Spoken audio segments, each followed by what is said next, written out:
عام طور پر اللہ کے حکم کے مقابلے میں جو چیز ہم کرتے ہیں وہ اپنی دل کی چاہت، اللہ کے حکم کے مقابلے میں ماں باپ کا ہم عام طور پہ نہیں مانتے، اور نہ عام طور ماں باپ ہم کو اللہ کے حکم کے خلاف کرنے کو کہیں گے، لیکن ہمارا جو نفس ہے یہ ہم کو بار بار اللہ تعالیٰ کے حکم کے خلاف پر آمادہ کرتا ہے، اور ہم اللہ کے حکم کے مقابلے میں نفس کی باتیں بہت مانتے ہیں۔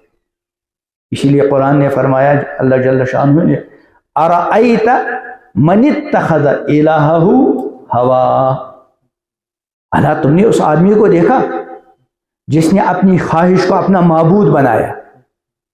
تو خواہش کے معبود بنانے کا مطلب کیا ہے؟ تھوڑے اس کے سامنے سجدہ کرنا۔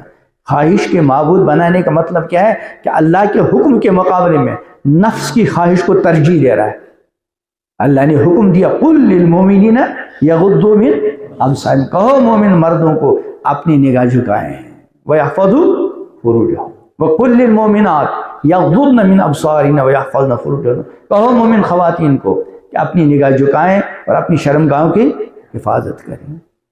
یہ تو اللہ کا حکم ہے، لیکن نفس کی خواہش ہوتی ہے آنکھ کے غلط استعمال کی، کبھی کسی غیر محرم کو دیکھنے کی خواہش ہوتی ہے، کبھی موبائل کے اندر گندی اور ناپاک چیزیں دیکھنے کا تقاضا ہوتا ہے، کبھی گندے تعلقات قائم کرنے کا تقاضا ہوتا ہے۔